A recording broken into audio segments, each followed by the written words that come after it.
Fala, psicólogo! Sejam muito bem-vindos e bem-vindas ao canal Psicólogo Assertivo. A ideia desse canal é trazer temas que ajudem psicólogos que estão iniciando ou que estão em transição de carreira a se sentirem mais seguros dentro do seu atendimento clínico, retendo seu paciente desde a primeira consulta. Se você ainda não se inscreveu no canal, corre que ainda dá tempo, vai lá, se inscreve, clica no sininho para não perder nenhuma notificação. Todos os dias, exatamente todos os dias, eu coloco algum vídeo aqui no canal falando sobre algum conteúdo relacionado à mão na massa, ou seja, eu aplico alguma ferramenta em você e você replica aí para o seu paciente ou cliente. Eu falo sobre mentalidade assertiva, que é o que eu vou estar falando hoje, que não adianta você ter todo o conhecimento técnico se você não tem uma mentalidade que te leva a se sentir seguro no seu atendimento clínico. Então, é muito importante trabalhar essas questões. Vou falar sobre conhecimentos técnicos do saber assertivo, vou falar sobre distorções cognitivas e se o paciente fizer isso, e se o cliente fizer aquilo. Então, a gente vai falar aqui sobre diversos assuntos e a intenção é te deixar seguro no seu atendimento clínico. Então, não esquece de se inscrever, clicar no sininho para receber aí todas as notificações. Então, já pausa esse vídeo, faz isso que eu espero. E agora eu vou falar da relação que o psicólogo tem com o dinheiro, como cobrar aí o seu atendimento clínico. E, gente, se tem uma coisa que pode gerar insegurança aí no psicólogo clínico, são as questões voltadas à cobrança. Se tem uma coisa que pode gerar insegurança, são essas questões. Por quê, gente? Por que isso pode gerar tanta insegurança? Porque existe uma série de preconceitos, de questionamentos, de paradigmas em relação ao trabalho da psicologia. O trabalho, muitas vezes, da psicologia é olhado, visualizado como um dom, quando na verdade é importante que a gente tenha a habilidade, sim, mas por outro lado, a gente tem que estar respaldado com uma série de conhecimentos técnicos para que a gente consiga fazer um atendimento assertivo. E esse conhecimento técnico envolve muito investimento de tempo, que tempo é uma coisa que realmente a gente depois não tem como recuperar, mas de dinheiro também, né? Porque não é barato investir em conhecimento técnico. A gente sabe, por exemplo, que um livro custa 200, às vezes 250. Hoje mesmo gastei um absurdo, né? Que eu fui comprar a versão do DSM atualizada e mais um outro livro relacionado a teorias cognitivos comportamentais. E a gente precisa o tempo todo estar nesse processo de atualização, seja numa especialização, também vou me inscrever numa especialização logo mais, seja num curso regular, seja em questões relacionadas aos livros, né, aos estudos e todo um arsenal que a gente precisa se preparar antes de começar a atender para fazer o atendimento clínico. E na hora de cobrar, o que a gente faz? Trava. É difícil, né? A gente acredita que está cobrando muito caro, a gente acaba não enxergando o verdadeiro valor do nosso trabalho. As pessoas encaram com muito preconceito, então as pessoas, pelo menos, acho que qualquer psicólogo aí já recebeu esse tipo de pergunta. Nossa, mas por que o processo psicoterapêutico é tão caro, né? Então, você já recebeu essa pergunta? Porque eu já recebi algumas vezes, eu já coloquei posts de uma maneira mais amistosa, por exemplo, no Facebook, e as pessoas falam assim, nossa, mas por que o atendimento psicoterapêutico é tão caro? Isso eu tô falando no meu Facebook pessoal, não tô falando no meu Facebook profissional, não. Então, existe toda uma questão por detrás, né? Existe todo um questionamento por detrás aí do trabalho de psicoterapia. E muitos acreditam que a gente deveria se doar para fazer o tempo todo esse trabalho, quando na verdade a gente precisa aí de uma preparação técnica muito importante para que a gente consiga fazer um atendimento clínico assertivo. Então, é difícil falar sobre dinheiro? muito, mas é necessário falar sobre dinheiro, porque como qualquer outra profissão, a gente demora 5 anos para se formar, né? Até mais que muitas profissões aí, a gente demora 5 anos para se formar. Não é fácil essa formação, e além dessa formação, muitas vezes a gente faz, não é que seja necessário, mas muitas vezes a gente faz alguma especialização, algum curso de extensão da área. E tudo isso envolve aí um investimento financeiro muito alto. E por que é que a gente não pode ser reconhecido financeiramente por aquilo que a gente investiu tanto na gente, né? Mas realmente ainda é um paradigma, ainda existe muitos preconceitos e às vezes da gente mesmo enquanto profissional para reconhecer o nosso trabalho como um trabalho de valor. Mas o que a gente faz para que a gente coloque na nossa cabeça que esse trabalho ele precisa ser valorizado?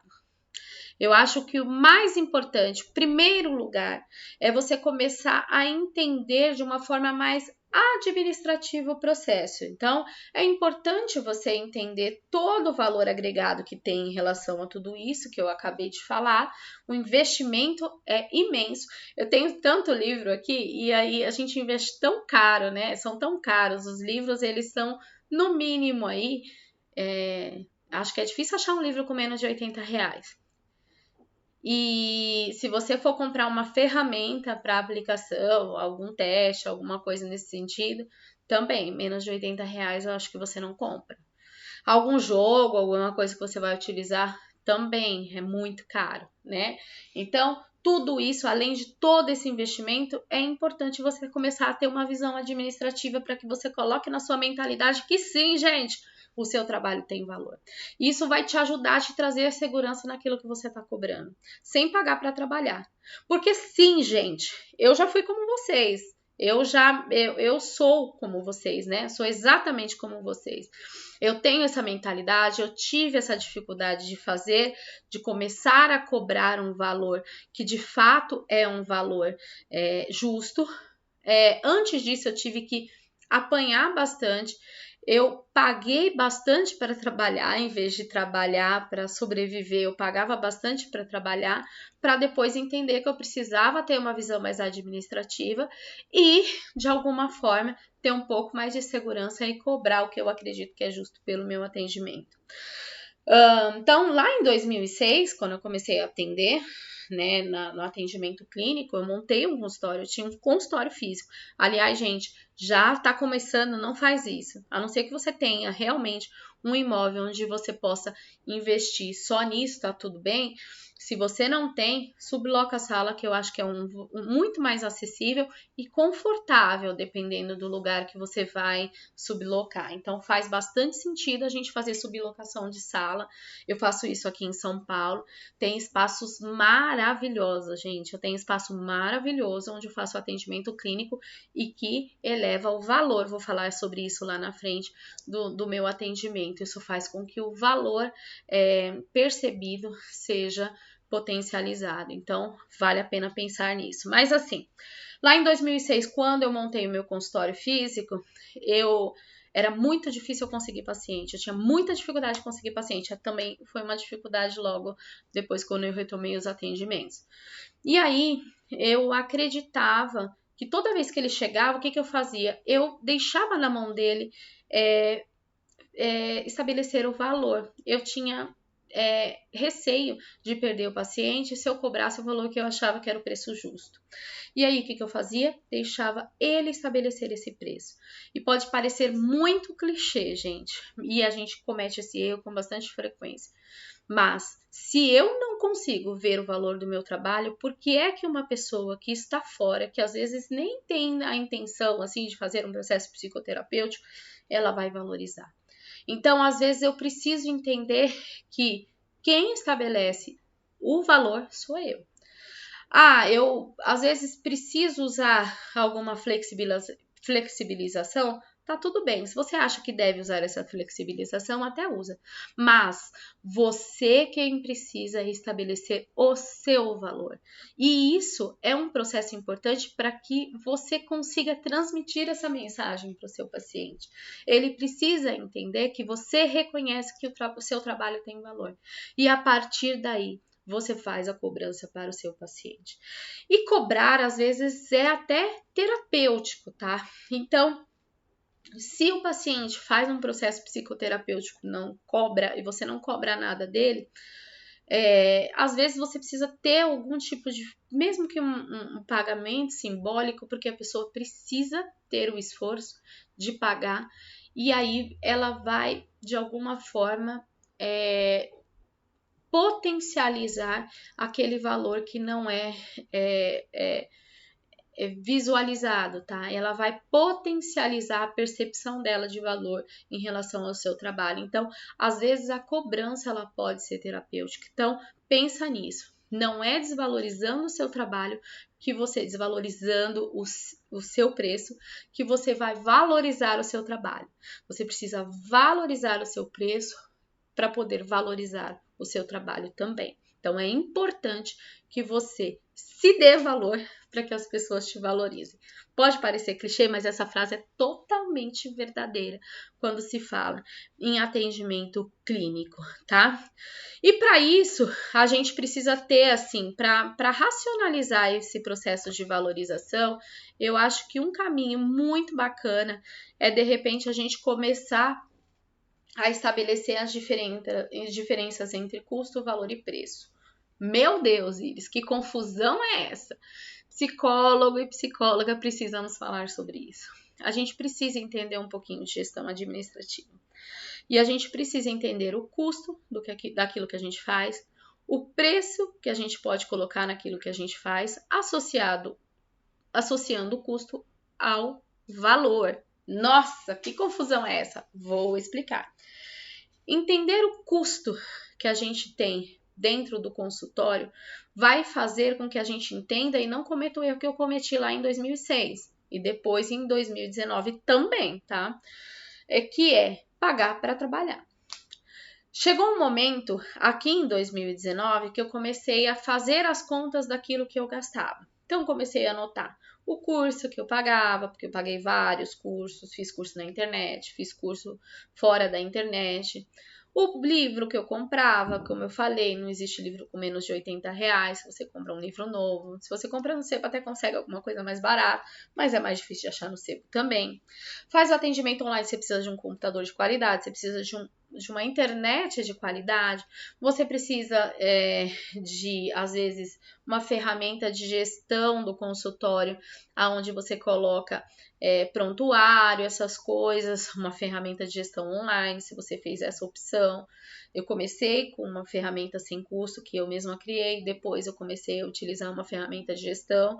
Não tem nada de errado você utilizar sem custo, mas às vezes a gestão, que é uma sistematizada, ela acaba sendo mais fácil.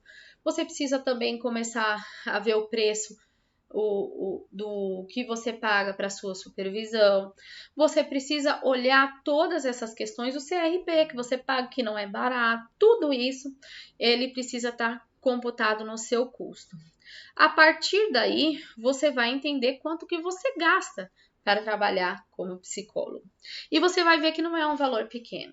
Isso vai te ajudar a entender que não dá para cobrar muito barato. Porque se você cobrar muito barato, você vai pagar para trabalhar. E se você cobrar muito barato, também você vai diminuir o valor do seu atendimento. E o que é o valor? O valor é aquilo que não é tangível, tá? O valor, ele é muito mais do que o preço propriamente dito, mas é qual o valor que aquele seu trabalho tem. Então, tem pessoas, e não tem nada de errado nisso, eu só vou dar esse exemplo porque eu acho que vale a pena a gente entender. Tem pessoas que pagam R$20.000 numa bolsa, se ela tem R$20.000, eu não vejo nenhum problema nisso. Mas ela paga R$20.000 numa bolsa, que uma bolsa de 200 teria a mesma utilidade, às vezes tão bonita quanto, mas ela vê muito mais valor naquela bolsa de R$20.000. Tem pessoas que pagam R$2.000 num tênis, R$3.000 num tênis, e ela acaba entendendo que aquele tênis de 3 mil reais, ele tem mais valor agregado do que aquele tênis que você pode pagar 300, que às vezes é tão bonito quanto. Às vezes um telefone. Tem pessoas que eles ficam numa fila de espera para comprar um telefone que está na versão 15, se eu não me engano, que eu acho que vocês já conhecem. Já disse, não tem nada de errado em fazer isso. E pagar 10 mil reais, quando na verdade existe um outro telefone, num outro formato, que pode ter a mesma utilidade que aquele outro telefone que você já tem. Então, assim, a mesma utilidade, porém um valor muito menor. Então, a percepção, o que está associado ao valor, é a percepção que a pessoa tem de valor daquela situação. Há restaurantes aqui em São Paulo, por exemplo, que cobram um valor absurdo num prato. E há restaurantes self-service. E a gente consegue entender as diferenças da percepção de valor daqueles restaurantes. E tá tudo bem, tá? Então, o que você agrega para que o seu valor seja percebido como mais alto? Você tem uma reputação, uma credibilidade? Você tem recomendações, por exemplo, no site onde você divulga o seu trabalho? Você consegue gerar resultados positivos no seu paciente de modo que ele acabe indicando para outras pessoas?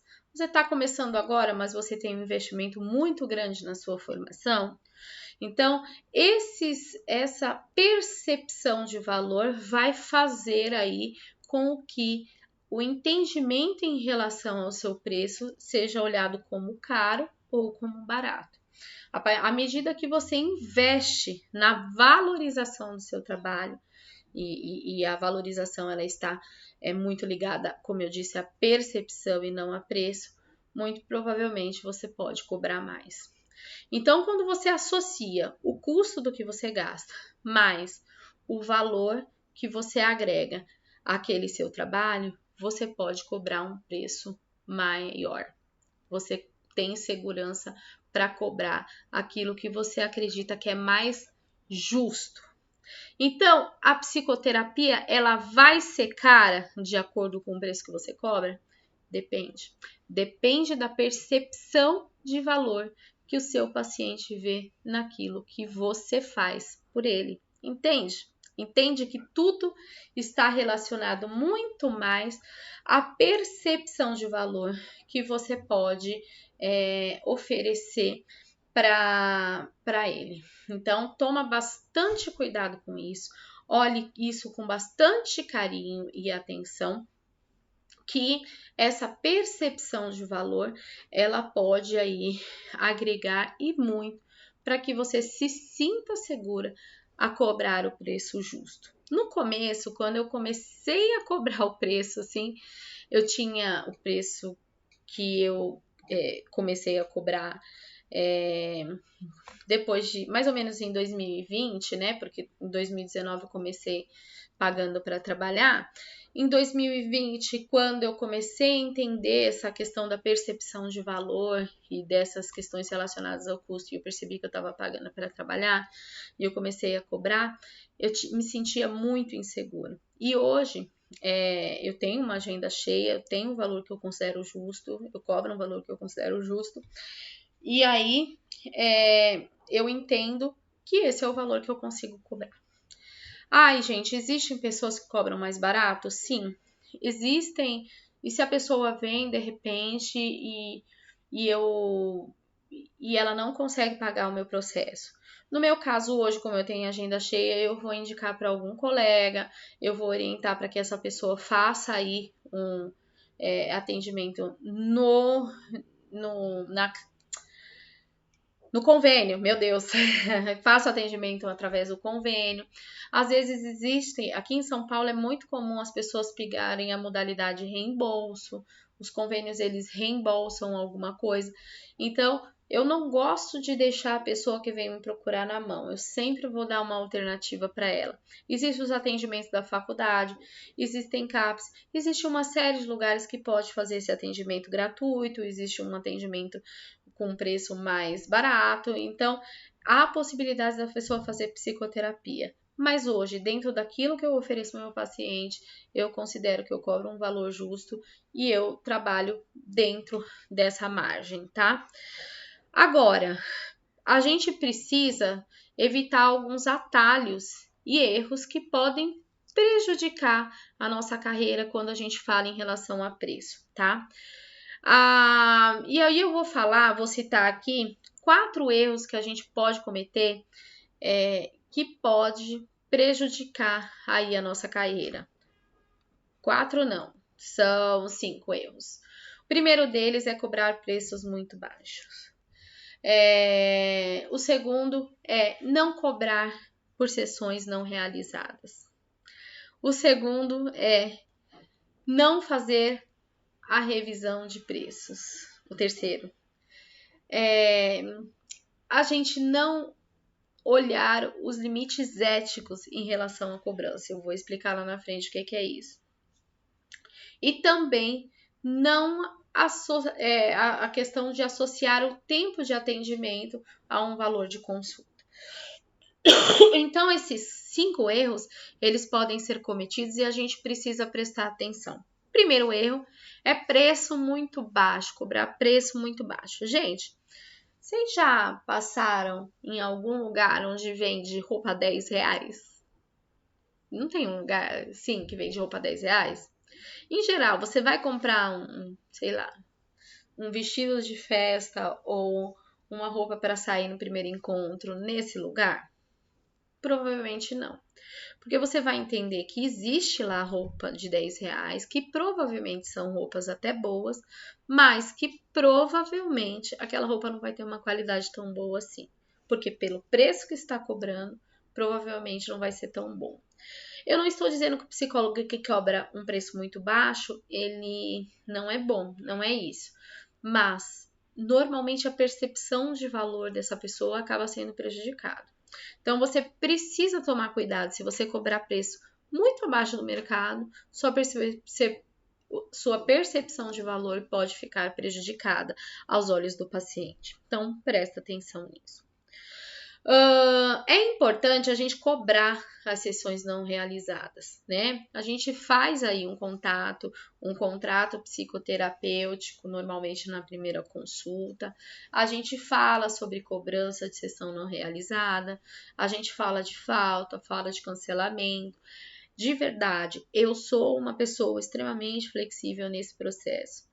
Se a pessoa me avisa dentro de um tempo que eu consigo desmarcar na clínica, eu realmente não faço a cobrança da pessoa em relação a tudo isso. Porém, a gente precisa verificar a nossa realidade e é educativo, é terapêutico que a gente cobre sim as sessões que não foram realizadas se existe falta. A pessoa faltou e não avisou, tem que cobrar, gente. É muito importante cobrar. E não é só cobrar para você reconhecer o tempo que você ficou lá esperando a pessoa. Não é só por isso. Não é só por isso. Mas você cobrar para você entender, para a pessoa entender que existe um valor naquele tempo que você disponibilizou para ela. E que você poderia colocar uma outra pessoa no lugar, mas que você estava lá disponível para o atendimento dela. E se você estava lá disponível para o atendimento dela, é muito importante que ela pague por aquele processo. Então, o processo terapêutico, ele precisa ser essa questão da cobrança para a falta, ela precisa ser realizada até para que a pessoa entenda que ela precisa respeitar você enquanto psicoterapeuta e que você tem seu tempo e que seu tempo precisa ser valorizado. A gente precisa, né, fazer um processo de revisão de preço. Sim, gente. Por quê? Porque as coisas aumentam. Essa é uma dificuldade, às vezes, que a gente tem. E quando a gente estabelece aí, desde o princípio, que existe um reajuste que você faz anualmente e tal, e aí você fala para ele sobre esse reajuste de tempos em tempos, é muito importante. Não adianta eu cobrar R$100 em 2019 e manter os R$100 até 2023. Com certeza, o preço do café, o preço da carne, o preço do arroz, ele está bem diferente do que era em 2019. Então, o que eu preciso fazer? Eu preciso, até o preço da sala que você subloca, o preço do livro que você compra, da pós-graduação que você faz.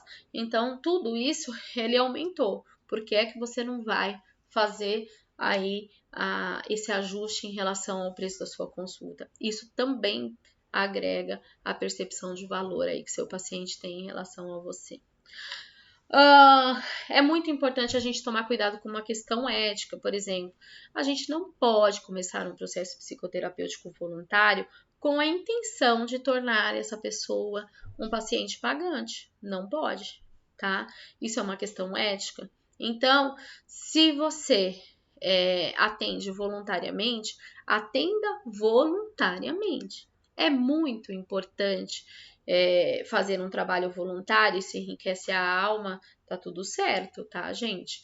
Agora, a gente precisa estabelecer vínculos profissionais adequados com o nosso paciente, o nosso cliente. Então, a gente precisa fazer o quê? Cobranças adequadas de acordo com aquilo que a gente faz. Eu não posso começar a atender voluntariamente, divulgar, né? Também não posso fazer isso. Divulgar que meu trabalho é gratuito, a pessoa vem, depois eu começo a cobrar um valor específico. Não.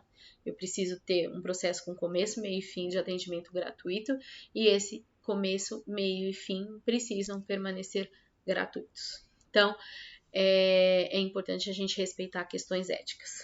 E por falar em ética, o CRP, no ano passado, ele fez uma resolução bem bacana, onde ele fala da importância aí de você não associar o tempo de atendimento ao preço, tá? Não vincular o tempo de atendimento ao preço. O que é isso, gente? Depois de muito discutir aí com um grupo de psicólogos, é sempre bom você se juntar e fazer alguma discussão aí com um grupo de psicólogos, que isso ajuda bastante aí para que a gente evolua aí nos nossos atendimentos clínicos. Então, façam isso, tá, gente? E aí a gente entendeu que a ideia do CRP na ocasião foi o ano passado, gente. Se eu não me engano, foi em junho.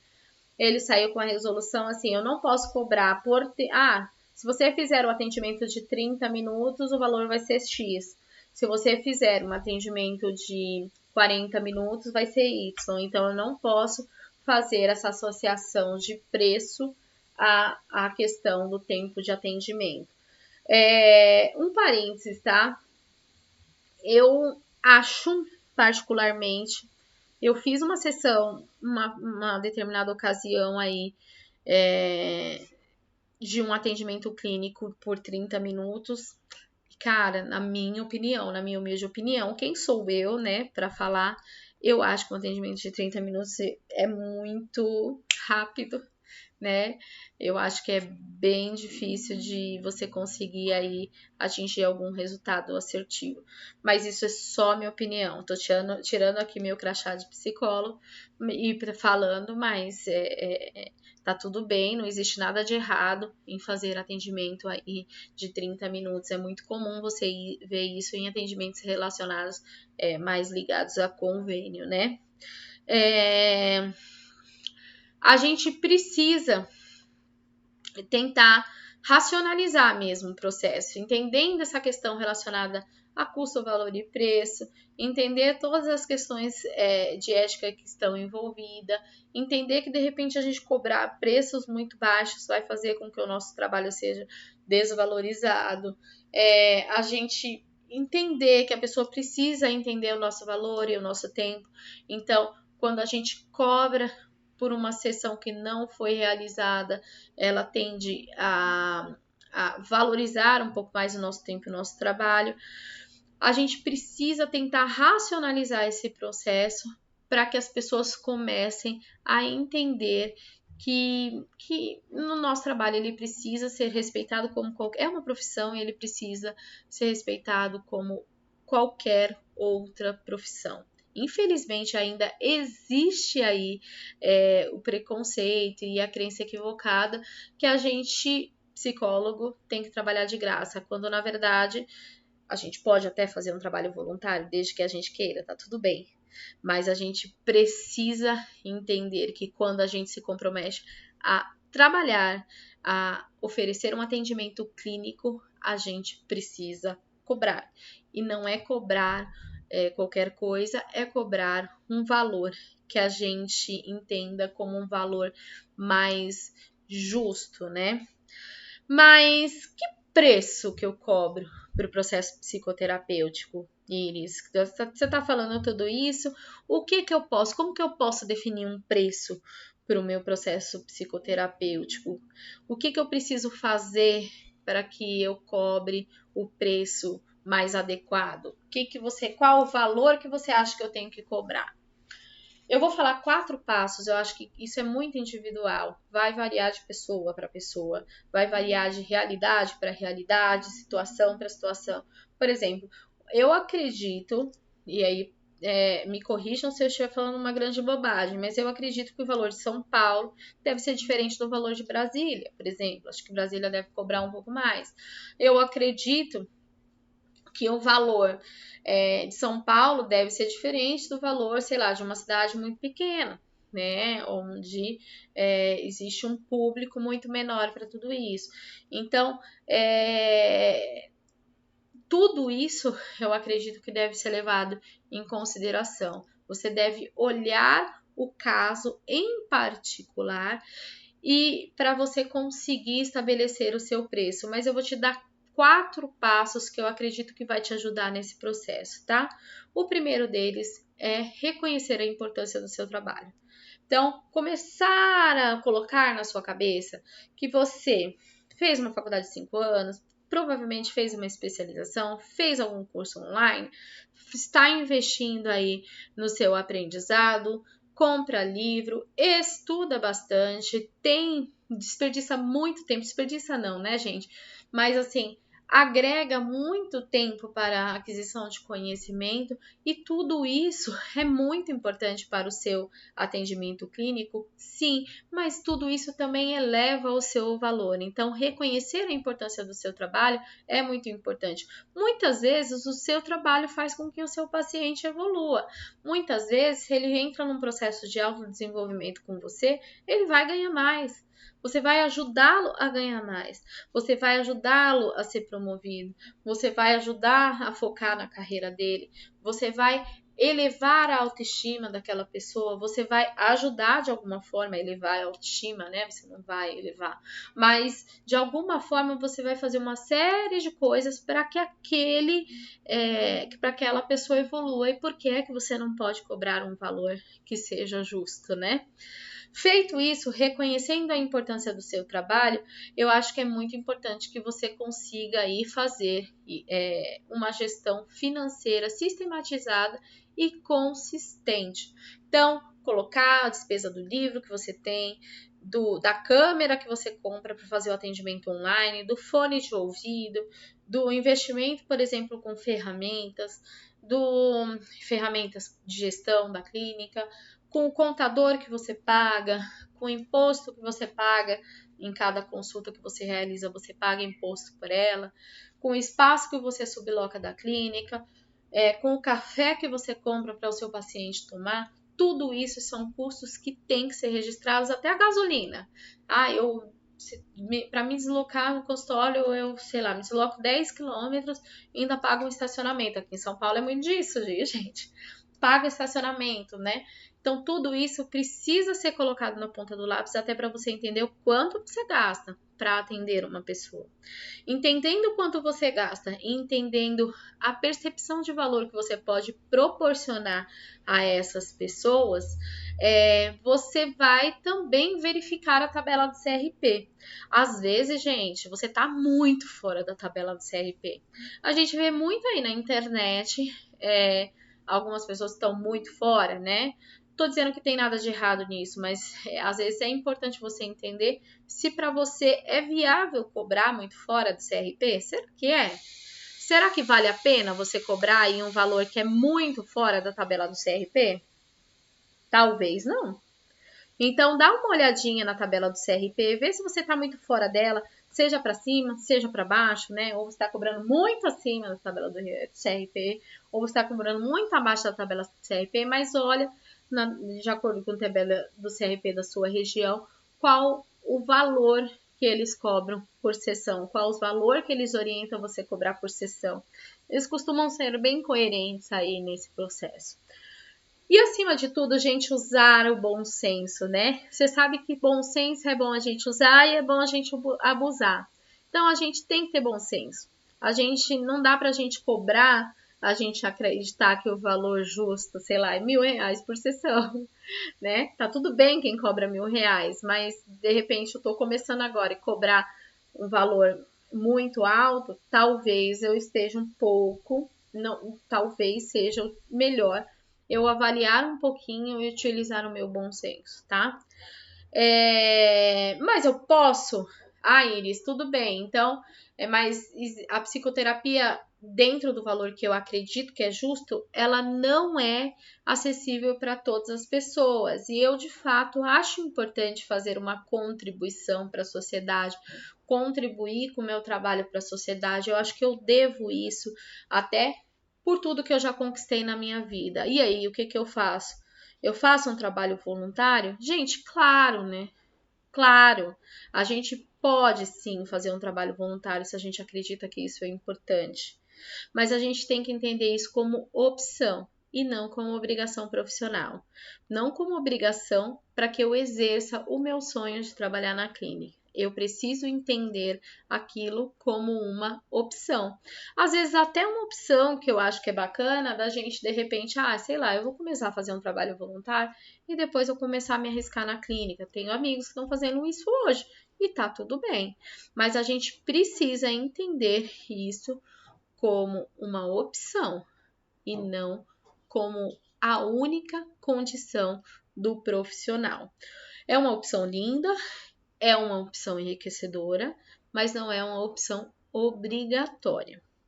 É isso, gente. Agora eu queria saber de vocês. Eu queria que vocês se juntassem à comunidade de psicólogos mais assertivos do Brasil e compartilhassem aqui comigo a sua experiência. Como é você cobrando? Você se sente inseguro na hora de cobrar o seu atendimento? Coloca para mim nos comentários. Gente, e também vamos fazer um favorzinho? Você conhece algum psicólogo que não sabe por onde começar nessa questão de valor? Compartilha com ele. Vamos ajudar o maior número de psicólogos a se tornarem seguros no seu atendimento clínico. O que você acha? Bora comigo nessa missão? É isso. Acompanhem o canal que vai ter mais vídeos falando sobre mentalidade assertiva. Bora?